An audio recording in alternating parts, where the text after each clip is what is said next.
വിഴിഞ്ഞത്ത് ആദ്യ പരീക്ഷണ കപ്പൽ അടുത്ത വെള്ളിയാഴ്ച എത്തുകയാണ്. ട്രയൽ റണ്ണിന്റെ ഭാഗമായാണ് ആദ്യ മദർഷിപ്പ് എത്തുന്നത്. പിന്നാലെ കൂടുതൽ കപ്പലുകൾ എത്തും. പരിപാടി ആഘോഷമാക്കാൻ സർക്കാർ ഒരുങ്ങുകയാണ്. മുഖ്യമന്ത്രിയും കേന്ദ്രമന്ത്രിമാരും പങ്കെടുക്കുന്ന സ്വീകരണ പരിപാടിയാണ് സംഘടിപ്പിക്കാൻ പോകുന്നത്. വിഴിഞ്ഞം തുറമുഖം managing director doctor Divya S Iyer നമുക്കൊപ്പം ചേരുന്നു. Doctor Divya S Iyer, good evening. Good evening Suja. എന്തായി, ഒരുക്കങ്ങളൊക്കെ ഉഷാറല്ലേ?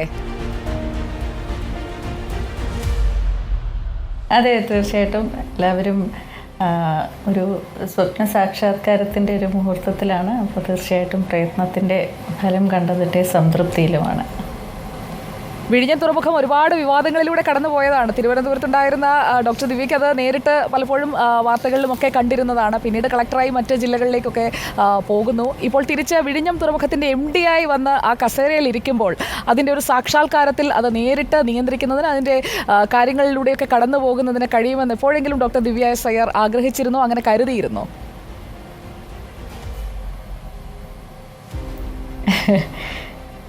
നേരിട്ട് അങ്ങനെ ഒരു ചുമതല എന്നുള്ള ഒരു ഭാഗ്യം സിദ്ധിക്കും എന്ന് കരുതിയിരുന്നില്ല. പക്ഷേ തീർച്ചയായിട്ടും ഇതിനു മുൻപ് തിരുവനന്തപുരത്ത് സബ് കളക്ടറായിട്ട് സേവനം അനുഷ്ഠിച്ചിരുന്ന കാലഘട്ടത്തും വിഴിഞ്ഞം തുറമുഖത്തിൻ്റെ ഒരു ആരംഭഘട്ട പ്രവർത്തികൾ നമ്മൾ തുടങ്ങിയിട്ടുണ്ടായിരുന്നു. അതിനോടൊപ്പം തന്നെ ഓഖി നമ്മുടെ ചുഴലിക്കാറ്റ് വന്ന സമയത്തും വിഴിഞ്ഞം തുറമുഖത്തിൻ്റെ പരിസരത്തിലുള്ള ജനവാസ മേഖലയിൽ പ്രവർത്തിച്ചിട്ടുള്ള ഒരു പരിചയമുണ്ടായിരുന്നു. അതിനുശേഷം ശരിക്കും എനിക്ക് IAS ലഭിക്കുന്നതിന് മുന്നേ ഞാൻ കസ്റ്റംസ് സർവീസിലായിരുന്നു. അപ്പോൾ അവിടെയും എനിക്ക് തോന്നുന്നു തുറമുഖവുമായിട്ട് ബന്ധപ്പെട്ടിട്ടുള്ള കുറേയധികം പ്രവർത്തനങ്ങൾ ചെയ്യുവാനായിട്ട് സാധിച്ചിരുന്നു. അതിനുശേഷമാണ് ഈ പറഞ്ഞതുപോലെ പത്തനംതിട്ട ജില്ലാ കളക്ടർ എന്നുള്ള ആ ഒരു സേവന മേഖലയിൽ നിന്നും അവിടെ നിന്നും വിഴിഞ്ഞം തുറമുഖത്തേക്ക് വരുന്നത്. അപ്പോൾ പരിചിതമാണോ എന്ന് ചോദിച്ചാൽ തീർച്ചയായിട്ടും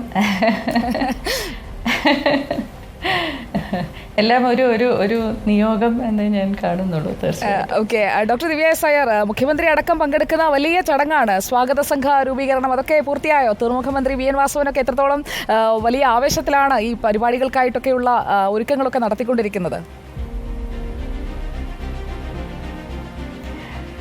തീർച്ചയായിട്ടും കേരള സർക്കാരിൻ്റെ ഒരു അഭിമാന നിമിഷം തന്നെ ആവാൻ നമ്മൾ തയ്യാറെടുക്കുകയാണ്. അപ്പോൾ നാളെയാണ് സ്വാഗത സംഘ രൂപീകരണത്തിനായി ബഹുമാനപ്പെട്ട തുറമുഖ വകുപ്പ് മന്ത്രിയുടെ അധ്യക്ഷതയിൽ യോഗം ചേരുന്നത്. അതിൻ്റെതായ മുഖ്യമന്ത്രിയും പങ്കെടുത്തുകൊണ്ടുള്ള ഉദ്ഘാടന ചടങ്ങ് സമ്മേളനം തന്നെയായിരിക്കും. നമ്മൾ 12-ാം തീയതിയാണ് ആദ്യത്തെ ചരക്ക് കപ്പലിനെ സ്വീകരിക്കുവാനായി ഒരുങ്ങുന്നത്. യൂറോപ്പിൽ നിന്നല്ലേ കപ്പൽ വരുന്നത്? ഇപ്പോൾ എവിടെ എത്തിയിട്ടുണ്ട്? എത്ര കണ്ടെയ്നർ ഉണ്ട് കപ്പലിൽ? അങ്ങനെയുള്ള കാര്യങ്ങൾ കൂടി പങ്കുവയ്ക്കാമെങ്കിൽ. കുറച്ച് സുരക്ഷാ ക്രമീകരണങ്ങളുടെ ഭാഗമുള്ളതിനാൽ എല്ലാ വിശദാംശങ്ങളും നമുക്കിപ്പോൾ പങ്കുവയ്ക്കാനായി സാധിക്കില്ല. പക്ഷേ അത് വിദേശത്ത് നിന്നുള്ള കപ്പൽ തന്നെയാണ് വരുന്നത്. ഒരു ഭൂഖണ്ഡത്തിൽ നിന്നുള്ള ഒരു കപ്പൽ തന്നെയാണ് വരുന്നത്. 1000-ലേറെ കണ്ടെയ്നറുകൾ കൊണ്ടുവരുന്ന ഒരു അതെ.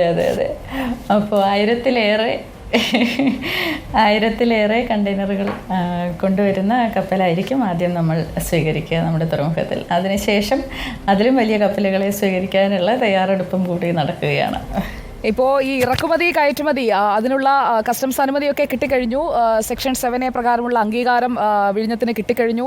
കഴിഞ്ഞ ഏപ്രിലിൽ തന്നെ ആദ്യ ട്രാൻസ്ഷിപ്മെൻറ്റ് തുറമുഖമായി, ഇന്ത്യയിലെ ആദ്യ ട്രാൻസ്ഷിപ്മെൻറ്റ് തുറമുഖമായി പ്രവർത്തിക്കാനുള്ള അനുമതി കഴിഞ്ഞ ഏപ്രിലിൽ ലഭിച്ചതാണ്. അങ്ങനെ വിഴിഞ്ഞം എന്ന് പറയുന്നത് പൂർണ്ണതോതിൽ നമ്മുടെ ഒരു സ്വപ്ന സാക്ഷാത്കാരത്തിലേക്ക് എത്തുകയാണല്ലേ? അതെ, ഒരു തുറമുഖം പ്രവർത്തന സജ്ജമാക്കുക എന്ന് പറയുമ്പോൾ അതിൻ്റെ 2 ഘടകങ്ങളും നമ്മൾ ഒരേപോലെ തന്നെ സൂക്ഷ്മതയോടുകൂടി പ്രവർത്തിക്കണം. ഒന്ന് അതിൻ്റെ നിർമ്മാണം എന്നുള്ളത്.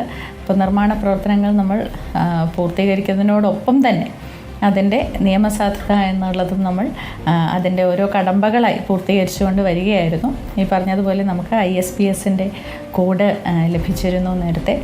ഒപ്പം അതിനുശേഷം നമുക്ക് തുറമുഖത്തിൻ്റെ ഒരു ലൊക്കേഷൻ കോഡ് നമുക്ക് ലഭിക്കേണ്ടതായിട്ടുണ്ടായിരുന്നു. അതും നമുക്ക് ലഭിച്ചു കഴിഞ്ഞു.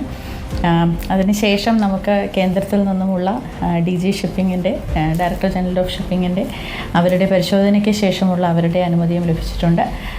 പിന്നീട് കസ്റ്റംസിൻ്റെയും ഇമിഗ്രേഷൻ്റെയും ഒക്കെ ഓരോരോ സെക്ഷനുകൾ പ്രകാരമുള്ള നിയമപ്രകാരമുള്ള സാങ്ഷൻസും പെർമിഷൻസും എല്ലാം തന്നെ എല്ലാ അനുമതികളും നമ്മളിപ്പോൾ ലഭ്യമാക്കിക്കൊണ്ടിരിക്കുകയാണ്. അപ്പോൾ അതെല്ലാം സമാന്തരമായിട്ട് തന്നെ നമ്മൾ പ്രവർത്തന സജ്ജമാക്കുവാനായി പ്രവർത്തിച്ചുകൊണ്ടിരിക്കുകയായിരുന്നു. ഇപ്പോൾ എല്ലാം ഒരു അന്തിമഘട്ടത്തിൽ എത്തുന്ന സാഹചര്യത്തിലാണ്.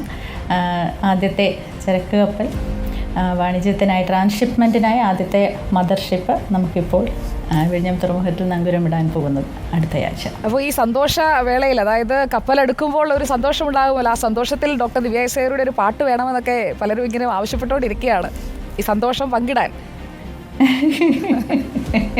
ഇവിടെ പാട്ടും വർത്തമാനവും എല്ലാം ഉള്ള ഷോയാണ്. പാട്ട് നമുക്ക് പിന്നീട് ഒരു അവസരത്തിലാകുന്നു. ഡോക്ടർ ദിവ്യ കണ്ടാൽ എനിക്കൊരു പാട്ട് ചോദിക്കാതെ പോകാനും പറ്റാറില്ല.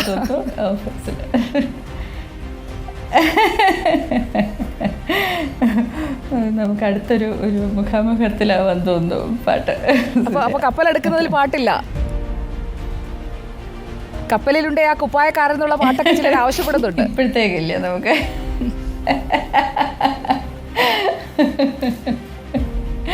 അപ്പോ ഇനി തിരിച്ച് ഇതിലേക്ക് തന്നെ വന്ന് ഞാനും എൻ്റെ ആളും 40 പേര്. അതെ അതെ, അത് പറയാതെ അത് പാടിക്കൂടെ?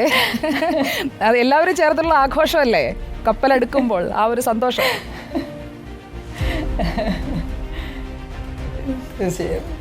ഞാനും എൻ്റെ ആളും ആ 40 പേരും പൂമരം കൊണ്ട് കപ്പലുണ്ടാക്കി.